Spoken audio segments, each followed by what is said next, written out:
உட்பட எந்த இடத்திலிருந்தும் ஆன்லைனில் பத்திரப்பதிவு செய்யும் நடைமுறையை முதலமைச்சர் விஜய் தொடங்கி வைத்தார். இணைய வழியில் பத்திரப்பதிவு செய்வது எப்படி என்பதை வரைகலை உதவியுடன் விளக்குகிறார் செய்தியாளர் காயத்ரி. நீங்க எங்க இருந்தாலும் உங்களோட ஆன்லைன் ரெஜிஸ்ட்ரேஷன் அப்படிங்கறத எளிமையாக்கக்கூடிய நடைமுறையை தமிழ்நாடு முதலமைச்சர் விஜய் தொடங்கி வைத்திருக்கிறார். இதன் மூலமாக என்னென்ன பலன் இருக்கு அப்படிங்கறத விரிவா பார்க்கலாம். சார் பதிவாளர் அலுவலகத்துக்கு செல்லாமலேயே ஆவணங்களை பதிவு செய்யக்கூடிய நடைமுறை அப்படிங்கிறது இதுல அறிமுகப்படுத்தப்பட்டிருக்கு. எதற்கெல்லாம் இந்த நடைமுறை பொருந்தும் அப்படின்னு பார்த்தோம்னா, மனை பிரிவோட முதல் மனை விற்பனைக்கும் அடுக்குமாடி குடியிருப்போட முதல் வீடு விற்பனைக்கும் இது பொருந்தும். இணைய வழியில மட்டுமே பதிவு செய்யறது அப்படிங்கிறது கட்டாயமாக்கப்பட்டிருக்கு. சரி, இதுக்கு அடுத்தபடியா பார்த்தோம்னா ஆவணங்களை இதுல பதிவு செய்யறது எப்படி அப்படிங்கிற அம்சம் தான்.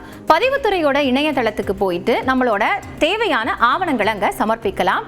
எழுதி கொடுப்பவர் பெறுபவர் சாட்சிகளோட ஆதார் பதிவேற்றம் அப்படிங்கிறது இங்க கட்டாயமாக்கப்பட்டிருக்கு. அதே நேரத்தில் கை விரல் அல்லது கருவழி படலம் வழியாக ஆதார் சரிபார்க்கக்கூடிய நடைமுறையும் இதுல முக்கிய அம்சமா இணைக்கப்பட்டிருக்கு. சரி, இதுக்கு என்னென்ன தொழில்நுட்ப தேவை அப்படிங்கிற ஒரு கேள்வி இருக்கும் இல்லையா? இணைய இணைப்பு ரொம்ப முக்கியம். அதே நேரத்தில் ஆதார் அங்கீகரித்த L1 விரல் ரேகை அப்படிங்கிறதும் இதுல கட்டாயமாக்கப்பட்டிருக்கு. அந்த L1 விரல் ரேகையை வழங்கக்கூடிய இயந்திரத்தையும் இதுல முக்கியமா வச்சிருப்பாங்க. அதே மாதிரி கருவழியை ஸ்கேன் செய்யக்கூடிய கருவி, புகைப்படம் எடுக்கிறதுக்கு நீல பின்புற திரை, அதாவது ப்ளூ ஸ்கிரீன் பேக் இருக்கணும். அதே மாதிரி வெப்கேம் அப்படின்னு சொல்லப்படக்கூடிய புகைப்பட கருவியும் இந்த தொழில்நுட்பத்தில் முக்கிய அம்சமா இருக்கு. சரி, இப்போ இதற்கு அடுத்தபடியாக என்ன கேள்வி இருக்கும்னா, என்னென்ன நடக்கும் இது மூலமா அப்படின்னு ஒரு கேள்வி இருக்கும். ஆவணங்களை சார் பதிவாளர் 24 மணி நேரத்திற்குள்ள பதிவு செய்யவோ திருத்தத்திற்காக திருப்பி அனுப்பவோ அல்லது நிராகரிக்கவோ செய்யக்கூடிய நடைமுறை இதுல முதன்மையா இருக்கு.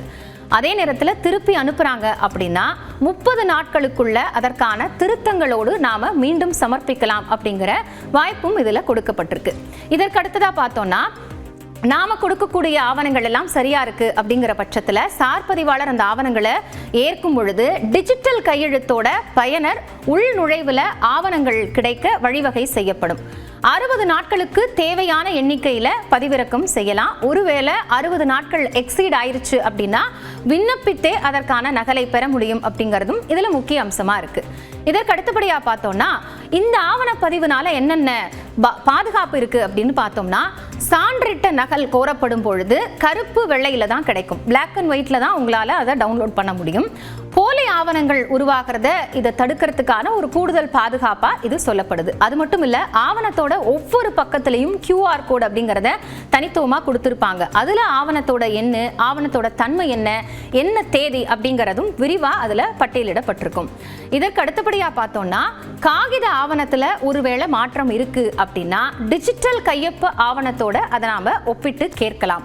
அதுலயும் டிஜிட்டல் ஆவணத்துல நமக்கு மாற்றம் செய்யப்படக்கூடிய தேவை இருக்கு அப்படின்னா அப்ப அந்த டிஜிட்டல் கையொப்ப சரிபார்ப்புல X அப்படின்னு தான் இருக்கும். ஸோ அதை நம்ம கவனமா ஃபாலோ பண்ணி அதற்கான ஆவணங்களை சரியா பெற வேண்டியது கட்டாயமாக்கப்பட்டிருக்கு. ஸோ வீட்டிலிருந்தே எளிமையாக ஆன்லைனில் செய்யக்கூடிய இந்த நடைமுறையினால மக்களுக்கு பெரிய அளவிலான சுமை குறையும் அப்படின்னு அரசு சொல்லியிருக்கு. ஒரு நிமிட செய்தி தொகுப்புகள் சிலவற்றை பார்க்கலாம். செங்கல்பட்டு, விழுப்புரம் மாவட்டங்களில் இன்று கனமழைக்கு வாய்ப்பு இருப்பதாக சென்னை வானிலை ஆய்வு மையம் தெரிவித்துள்ளது. இது தொடர்பாக வானிலை மையம் வெளியிட்டக்கூடிய செய்திக்குறிப்பில், தமிழ்நாடு கடலோர பகுதிகளின் கீழ்மட்ட வளிமண்டலத்தில் பலவீனமான காற்றழுத்த தாழ்வு பாதை நிலவுவதாக தெரிவிக்கப்பட்டுள்ளது. இதன் காரணமாக இன்று செங்கல்பட்டு, விழுப்புரம் மாவட்டங்களில் இடி மின்னலுடன் கூடிய கனமழையும், மேற்கு தொடர்ச்சி மலை மாவட்டங்கள் மற்றும் வடகடலோர தமிழ்நாடு பகுதிகளில் மிதமான மழையும் பெய்யக்கூடும் என்று கூறப்பட்டுள்ளது. நாளை சென்னை, செங்கல்பட்டு, திருவள்ளூர், விழுப்புரம், நீலகிரி ஆகிய மாவட்டங்களில் பலத்த காற்றுடன் கூடிய கனமழை பெய்யக்கூடும் என்றும், நாளை மற்றும் நாளை மறுதினம் மேற்கு தொடர்ச்சி மலை மாவட்டங்கள் மற்றும் வடகடலோர தமிழ்நாடு பகுதிகளில் மிதமான மழை பெய்யக்கூடும் என்றும் வானிலை மையம் தெரிவித்துள்ளது. அதே நேரம் வட உள் தமிழ்நாடு பகுதிகளில் 4 நாட்களுக்கு அதிகபட்ச வெப்பநிலை இயல்பை விட 4 டிகிரி செல்சியஸ் வரை அதிகரிக்கக்கூடும் என்றும் கணிக்கப்பட்டுள்ளது.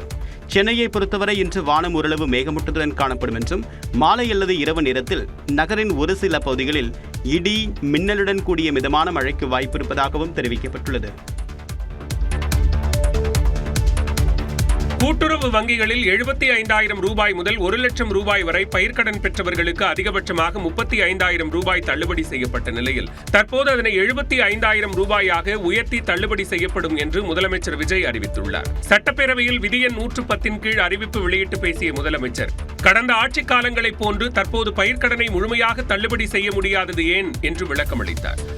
2021ஆம் ஆண்டில் பயிர்க்கடன் தள்ளுபடி செய்யப்பட்ட தொகை 2021 முதல் 26 வரையான காலத்தில் அரசால் 12 தவணைகளாக கூட்டுறவு வங்கிகளுக்கு செலுத்தப்பட்டுள்ளது. ஆனால் அந்த கால அவகாசம் நமது அரசுக்கு தற்போது இல்லை. இந்திய ரிசர்வ் வங்கியின் 28/11/2025 தேதியிட்ட கடிதத்தில் அரசு கடன் தள்ளுபடி திட்டங்களுக்கான செயல்பாட்டு நடைமுறைகளின்படி பயிர்க்கடன் தள்ளுபடிக்கான முழு தொகையையும் அரசானது 45 முதல் 60 நாட்களுக்குள் கூட்டுறவு வங்கிகளுக்கு முழுமையாக செலுத்த வேண்டும் என்ற வழிமுறை நடைமுறையில் வந்துள்ளது. இக்கட்டான சூழலிலும் 75,000 ரூபாய் முதல் 1 லட்சம் ரூபாய் வரை பெற்றுள்ள பயிர்க்கடன்களுக்கு அதிகபட்சமாக 75,000 ரூபாய் வரை தள்ளுபடி செய்யப்படும் என்றும் முதலமைச்சர் அறிவித்தார். கூடுதல் பயிர்க்கடன் தள்ளுபடியால் அரசுக்கு சுமார் ரூபாய் 953.06 கோடி கூடுதல் நிதிச்சுமை ஏற்படும். சுமார் 13,34,000 விவசாயிகளுக்கு மொத்தமாக 6,220 கோடி பயிர்க்கடன் தள்ளுபடி செய்யப்படுவதாகவும் முதலமைச்சர் விஜய் தெரிவித்தார்.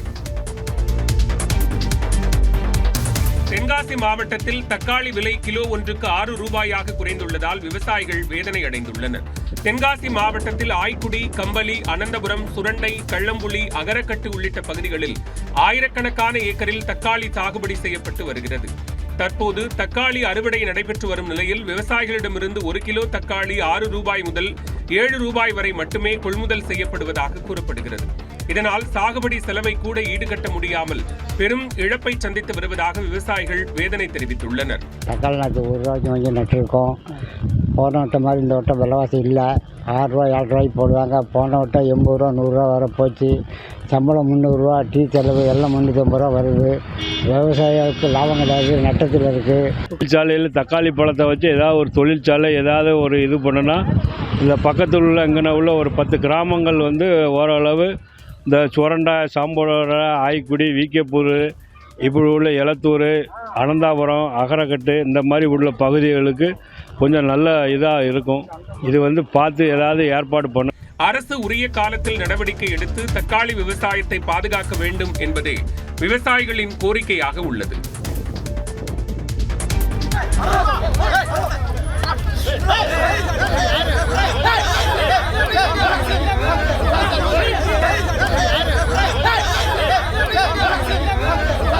தஞ்சையில் சிறப்பு காவல் உதவி ஆய்வாளரை தாக்கிய இளைஞரால் பரபரப்பு நிலவியது.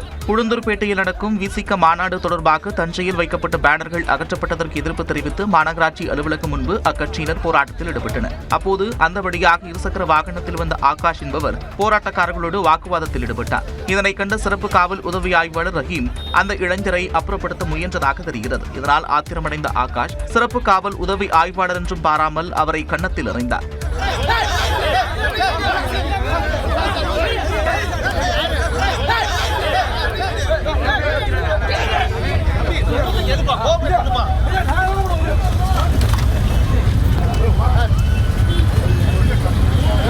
இதனையடுத்து ஆகாஷை காவல்துறையினர் கைது செய்து அழைத்து சென்றனர்.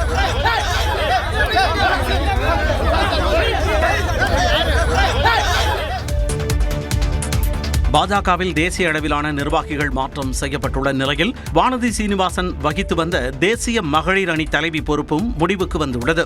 பாஜக தேசிய தலைவராக பொறுப்பேற்ற நிதின் நபீன் தனது கீழ் செயல்படவுள்ள முதல் தேசிய நிர்வாகிகள் பட்டியலை வெளியிட்டுள்ளார். முக்கிய பொறுப்புகளில் அனுபவம் வாய்ந்த சிலர் நீடிக்கும் நிலையில் பொதுச் செயலாளர்கள், செயலாளர்கள், சமூக ஊடகம் மற்றும் கட்சியின் பல்வேறு அணிகளின் தலைமையில் பெரிய அளவிலான மாற்றங்கள் செய்யப்பட்டுள்ளன. RSS பக்கபலம் கொண்ட PL சந்தோஷ் தேசிய அமைப்பு பொதுச் செயலாளர் பொறுப்பிலேயே தொடர்கிறார். அதே நேரம் ஸ்மிருதி இரானி, பிப்ளப் குமார் தேவ், சதீஷ் பூனியா உள்ளிட்டோர் பொதுச் செயலாளர்கள் அணியில் இடம்பெற்றுள்ளனர்.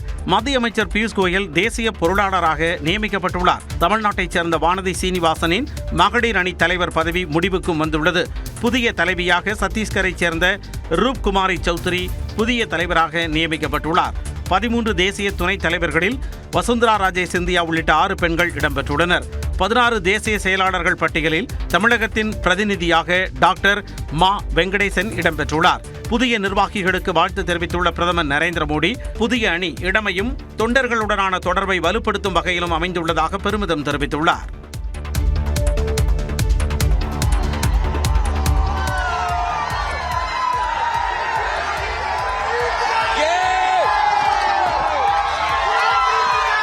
மாணவர்களின் தொடர் போராட்டத்தின் எதிரொலியாக மாநில அரசு பணி நியமன தேர்வை ரத்து செய்வதாக ஜார்க்கண்ட் முதலமைச்சர் ஹேமந்த் சோரன் அறிவித்துள்ளார். ஜார்க்கண்ட் மாநிலத்தில் அரசு பணியாளர் தேர்வாணையம் நடத்திய அரசு பணி நியமன தேர்வுகளில் பல்வேறு முறைகேடுகள் நடந்துள்ளதாக குற்றச்சாட்டுகள் எழுந்தன. இந்த விவகாரத்தில் சிபிஐ விசாரணை கோரியும் தேர்வு நடைமுறையை ரத்து செய்ய வலியுறுத்தியும் மாணவர்கள் கடந்த 23 நாட்களாக தொடர் போராட்டத்தில் ஈடுபட்டனர். குறிப்பாக மாணவர் அமைப்பு தலைவர் தேவேந்திரநாத் மகதோ தொடர் உண்ணாவிரதம் இருந்து வந்தார். இந்த சூழலில் மாநில அரசு பணி நியமன தேர்வை ரத்து செய்வதாக அறிவித்த முதலமைச்சர் ஹேமந்த் சோரன் முறைகேடுகள் குறித்து உரிய விசாரணை நடத்தப்படும் என்றார்.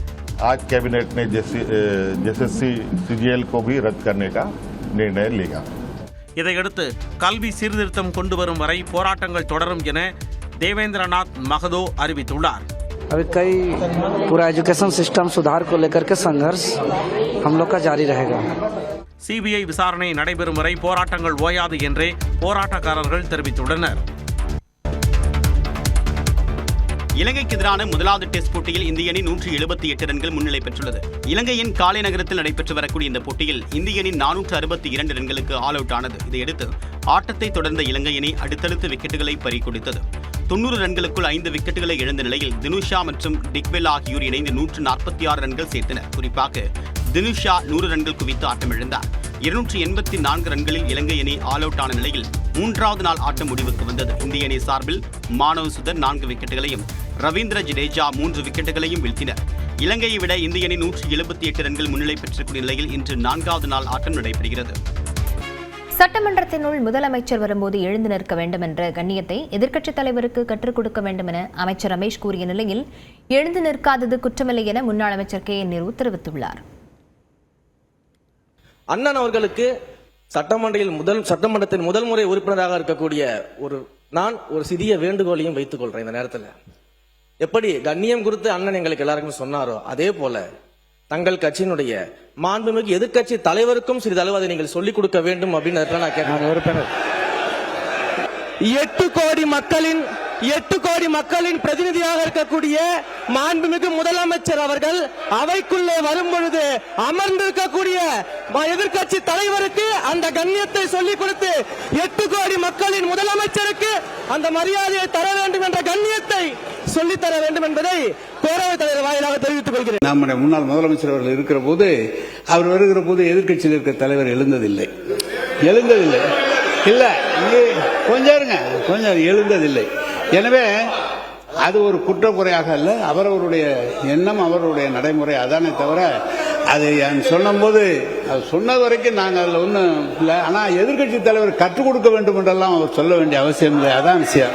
பேரவைத் தலைவர் அவர்கள் வரும்போது கட்சி வித்தியாசமின்றி அனைத்து உறுப்பினர்களும் எழுந்து நிற்பது காலங்காலமாக கடைக்கப்பட்டு வருகின்ற மரபு. அதே நேரத்தில் புதிய மரபாக மாண்புமிகு முதலமைச்சர் வரும்பொழுது எழுந்து நிற்க வேண்டும் என்றால் இந்த அவைக்குள் மாண்புமிகு எதிர்க்கட்சி தலைவர் அவர்கள் வரும்போதும் அனைத்து உறுப்பினர்களும் எழுந்து நிற்க வேண்டுமா? முதலமைச்சர் வருகிற போது எதிர்க்கட்சி தலைவர் வருகிற போது எழுந்து நின்று மரியாதை தெரிவிக்க வேண்டும் என்பது கட்டாயம் அல்ல. அவரோடு கொடுக்க வேண்டிய மரியாதையை தங்கள் மனதிற்கு ஏற்ப அவர் கொடுப்பது அவருடைய உரிமை, அதன்படி செய்து கொள்ளலாம். இனி காலை விரைவுச் செய்திகளை பார்க்கலாம். சிவகங்கை மாவட்டம் காரைக்குடி மற்றும் அதன் சுற்றுவட்டார பகுதிகளில் இரவில் பெய்த மழையால் குளிர்ச்சியான சூழல் நிலவியது. காரைக்குடியில் நேற்று பகல் நேரத்தில் கடும் வெப்பம் வாட்டி வதைத்தது. மாலையில் மேகமூட்டம் சூழ்ந்து இரவில் கோவிலூர், தேவக்கோட்டை ரஸ்தா, அரியக்குடி, இலுப்பக்குடி உள்ளிட்ட இடங்களில் அரை மணி நேரத்துக்கு மேலாக மழை பெய்தது. இதனால் வெப்பம் தணிந்து குளிர்ச்சியான சூழல் நிலவியதால் மக்கள் மகிழ்ச்சி அடைந்தனர்.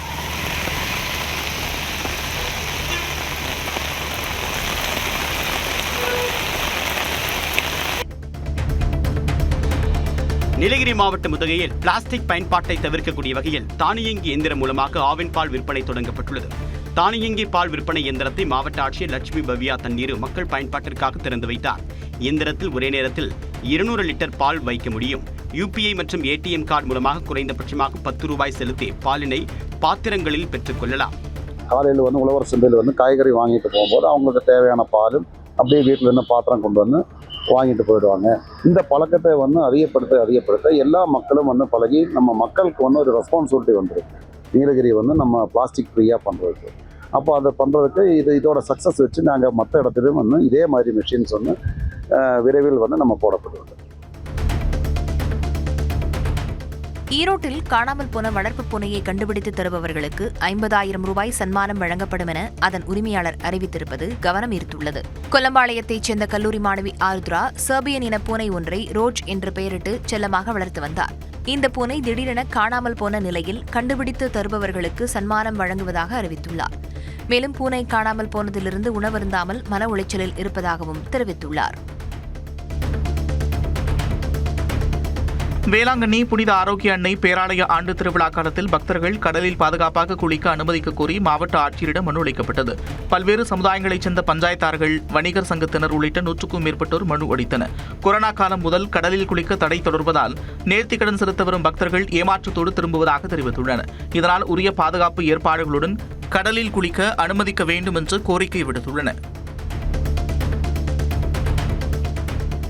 குன்னூர் மலைப்பாதையில் இரவு நேரத்தில் உலவிய யானையால் வாகன ஓட்டிகள் அச்சமடைந்தனர். குன்னூர் மேட்டுப்பாளையம் மலைப்பாதையில் கடந்த சில நாட்களாக வலம் வரும் யானை உணவு தேடி அவ்வப்போது சாலைக்கு வருவதால் போக்குவரத்து பாதிப்பு ஏற்பட்டு வருகிறது.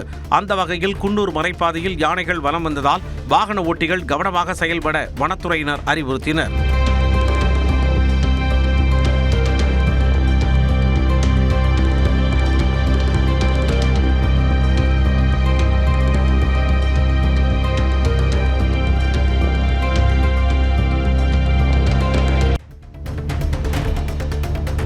பண மோசடி, நில அபகரிப்பு உள்ளிட்ட வழக்குகளில் தலைமறைவாக இருந்தவர் சிங்கப்பூரிலிருந்து சென்னை வந்தபோது விமான நிலையத்தில் கைது செய்யப்பட்டார்.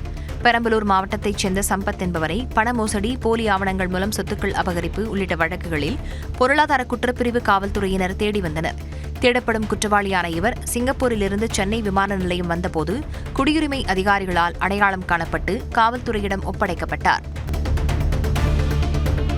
மயிலாடுதுறை அருகே மேலமங்கை நல்லூரில் உள்ள திரௌபதி அம்மன் கோவிலில் நடைபெற்ற ஆடி மாத தீமிதி திருவிழாவில் திரளான பக்தர்கள் பங்கேற்று நேர்த்திக்கடன் செலுத்தினர். கடந்த 27ஆம் தேதி கொடியேற்றத்துடன் தொடங்கிய விழாவில் கர்ணன் பிறப்பு, அம்மன் திருக்கல்யாணம், கிருஷ்ணன் தூது உள்ளிட்ட புராண நிகழ்வுகள் நாள்தோறும் அரங்கேறின.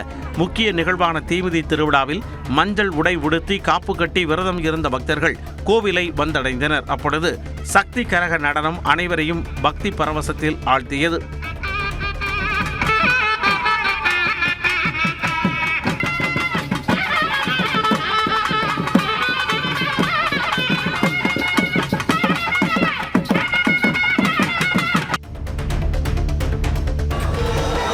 திருப்பதி ஏழுமலையான் கோயிலில் கருட வாகன புறப்பாடு கோலாகலமாக நடைபெற்றது. கருட பஞ்சமி நாளையொட்டி கோயிலில் இருந்து புறப்பட்ட மலையப்ப சுவாமி வாகன மண்டபத்தை அடைந்து தங்க கருட வாகனத்தில் எழுந்தருளினார். தொடர்ந்து பக்தி முழக்கத்திற்கு மத்தியில் மாட வீதிகளில் ஏழுமலையானின் கருட வாகன புறப்பாடு கோலாகலமாக நடந்தது. உளுந்தூர்பேட்டை மாநாட்டில் தாவேகவுடனான கூட்டணியை முதல் முறையாக அறிவித்த விடுதலை சிறுத்தைகள் தலைவர் திருமாவளவன் தமிழ்நாட்டில் விசிக ஆளுங்கட்சியாக வளர வேண்டும் என்று கூறினார்.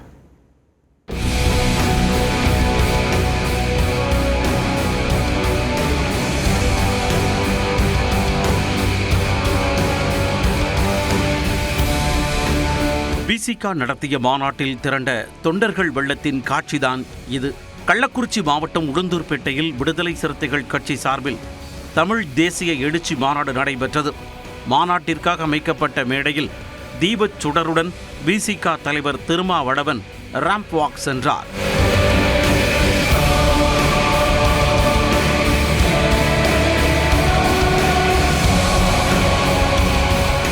மேடையில் ஏறிய கட்டுக்கடங்கா இளைஞர் கூட்டத்தை சிறு கண்டிப்புடன் திருமாவளவன் அப்புறப்படுத்தினார். அதைத் தொடர்ந்து மத்திய மற்றும் மாநில தேர்தல் நிர்வாகங்களை பிரித்து சட்டமன்ற தேர்தலை மாநில தேர்தல் ஆணையங்களே நடத்த சட்ட திருத்தம் செய்ய வேண்டும். ஒரே நாடு ஒரே தேர்தல் முறையை திரும்ப பெற வேண்டும். கட்சி தாவலுக்கான தடை காலத்தை 6 ஆண்டுகளாக உயர்த்த வேண்டும்.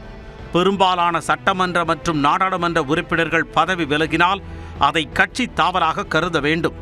கட்சி தாவல் விவகாரத்தில் பேரவைத் தலைவருக்கு பதிலாக தீர்ப்பு வழங்கும் அதிகாரத்தை உயர்நீதிமன்றத்திடம் ஒப்படைக்க வேண்டும். மக்களவை மற்றும் மாநிலங்களவை உறுப்பினர்களின் எண்ணிக்கையை உயர்த்தும் தொகுதி மறுவரையறை மசோதாவை திரும்ப பெற்று 1971ஆம் ஆண்டு மக்கள் தொகை அடிப்படையிலேயே தொடர வேண்டும் என்பன உட்பட 125 தீர்மானங்கள் நிறைவேற்றப்பட்டன. தொடர்ந்து பேசிய விசிக தலைவர் திருமாவளவன் தாவேகாவுடனான கூட்டணியை முதல் முறையாக அறிவித்தார். இன்றைக்கு ஆளுகிற முதலமைச்சர் அன்பு சகோதரர் ஜோசப் விஜய் அவர்களோடு நாம் கூட்டணி வைத்திருக்கிறோம். விடுதலை சிறுத்தைகளும் தமிழக வெற்றி கழகமும் இன்னைக்கு இந்த களத்தில் தமிழக அரசியல் களத்தில் இணைந்தே பயணிக்கும். தமிழ்நாட்டில் பிசிக தவிர்க்க முடியாத அரசியல் சக்தி என்று திருமாவளவன் கூறினார். விடுதலை சிறுத்தைகள் தமிழகத்தின் ஆளுங்கட்சியாக வளர வேண்டும். இத்தனை காலம் ஆளுங்கட்சியோடு நாம் கூட்டணி வைத்தோம். திமுக ஆளும் கட்சி, அதிமுக ஆளும் கட்சி, காங்கிரஸ் ஆளும் கட்சி. இன்றைக்கு ஆளுகிற முதலமைச்சர் அன்பு சகோதரர் ஜோசப் விஜய் அவர்களோடு நாம் கூட்டணி வைத்திருக்கிறோம். மாநாடு வெற்றி பெற வாழ்த்திய முதலமைச்சர் விஜய் அனுப்பிய கடிதத்தை தொண்டர்கள் மத்தியில் திருமாவளவன் படித்தார். மாநாட்டில் கட்டுக்கிடங்காத கூட்டம் திரண்டதால் விரைவாக உரையை முடித்து மாநாட்டை திருமாவளவன் நிறைவு செய்தார். தமிழக முதலமைச்சர் மாண்புமிகு ஜோசப் விஜய் அவர்கள் அனுப்பியிருக்கிற வாழ்த்து செய்தியை உங்களிடையே நான் வாசிக்கிறேன். அன்பிற்கினிய அண்ணன் திரு தொல் திருமாவளவன் அவர்களுக்கு வணக்கம். தமிழ் தேசிய எழுச்சி மாநாடு வெற்றிகரமாக நடைபெற எனது உணவார்ந்த வாழ்த்துக்களை தெரிவித்துக் கொள்கிறேன். தொடர்ந்து காலை விரைவு செய்திகளை பார்க்கலாம். கோவை மாவட்டம் மேட்டுப்பாளையத்தில் உள்ள மண்டிகளுக்கு வெள்ளை பூண்டு வரத்து அதிகரித்ததால் விலை குறைந்துள்ளது. ஏல மண்டிகளுக்கு சுமார் 60,000 மூட்டை வரை விதை வெள்ளை பூண்டுகள் விற்பனைக்கு வந்தன.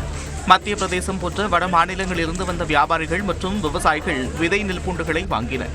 வெள்ளை பூண்டுகள் தரத்திற்கு ஏற்ப கிலோ 150 ரூபாய் முதல் 300 ரூபாய் வரையில் விற்பனை செய்யப்பட்டது.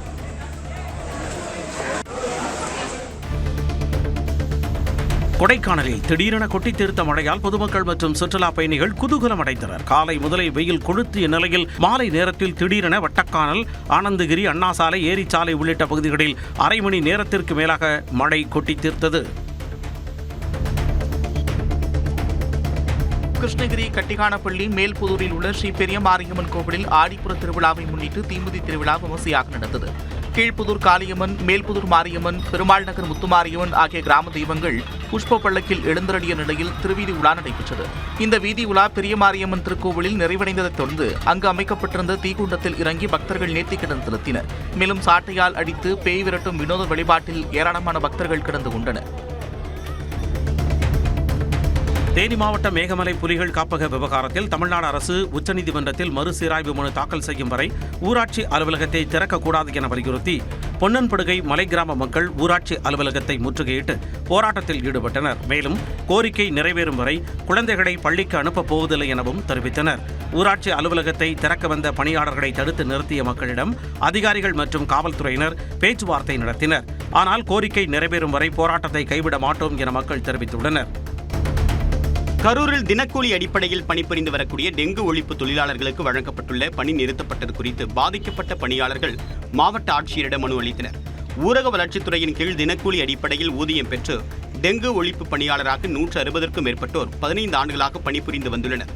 160 பேரும் ஆகஸ்ட் 1ஆம் தேதி முதல் பணியிலிருந்து நிறுத்தப்பட்டு விட்டதாகவும் மீண்டும் பணி வாய்ப்பு வழங்க வேண்டும் என்று மாவட்ட ஆட்சியரிடம் மனு அளித்தனர்.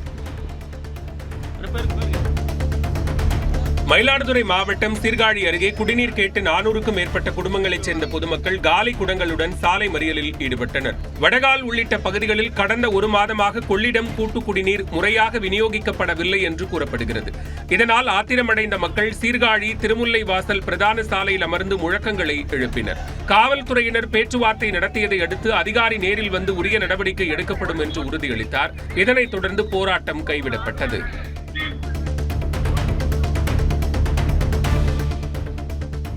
தடையற்ற இணைய சேவைகளை வழங்குவதற்கான செயற்கைக்கோளை சீனா வெற்றிகரமாக விண்ணில் செலுத்தியது.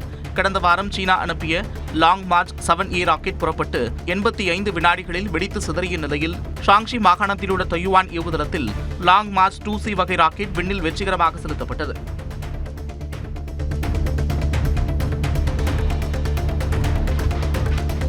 மதுரை மாவட்டம் ஊமச்சிக்குளம் அருகே மூதாட்டியின் 80வது பிறந்தநாள் விழா 80 வகையான சீர்வரிசைகளுடன் விமரிசையாக கொண்டாடப்பட்டது. சத்திரப்பட்டி கிராமத்தைச் சேர்ந்த முத்துச்செல்வி என்பவருக்கு 4 பெண் பிள்ளைகள் உட்பட மொத்தம் 8 பிள்ளைகள் உள்ளனர். இதில் வெளிநாட்டில் வசித்து வரும் மகள் தனது தாயின் 80வது பிறந்தநாளை சிறப்பிக்கும் வகையில் உறவினர்களை அழைத்து பேண்ட் வாத்தியம் முழங்க சீர்வரிசைகளை எடுத்துச் சென்றார். அதில் மூதாட்டிக்கு பிடித்த 8 சவரன் தங்க நகை, 8 வகையான வெள்ளிப் பொருட்கள் என அனைத்தும் 8 வழங்கப்பட்டன. குறிப்பாக 2 லட்சம் ரூபாய் மதிப்பிலான பணமாலை அணிவிக்கப்பட்டது.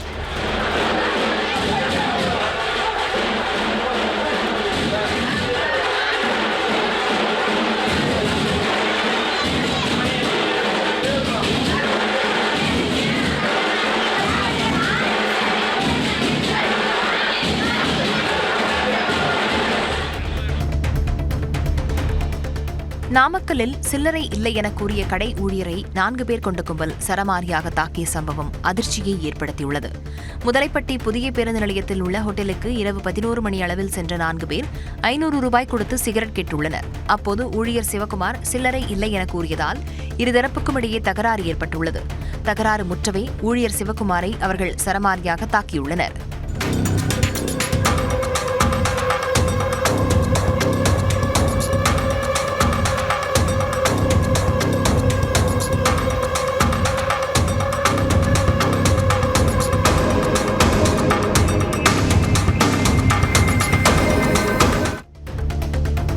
திருப்பூரில் கோயில் நிலம் தனக்கு சொந்தமானது என தனிநபர் பேனர் வைத்ததாக கூறி பொதுமக்கள் சாலை மறியலில் ஈடுபட்டதால் பரபரப்பு ஏற்பட்டது. முதலிப்பாளையம் அருகே சிட்கோ பகுதியில் வடுகனாச்சி வீரமாத்தியம்மன் கோயில் உள்ளது. இதன் அருகிலேயே தனியார் மதுபான கூடம் அமைந்துள்ளது. அதன் உரிமையாளர் கோயில் நிலம் தனக்கு சொந்தமானது என உரிமை கொண்டாடியதாக கூறப்படுகிறது. இதை கண்டித்து அப்பகுதி மக்கள் சாலை மறியலில் ஈடுபட்டனர். தகவல் அறிந்து வந்த காவல்துறையினர் உரிய விசாரணை நடத்தி தீர்வு காணப்படும் என உறுதியளித்ததும் போராட்டம் கைவிடப்பட்டது.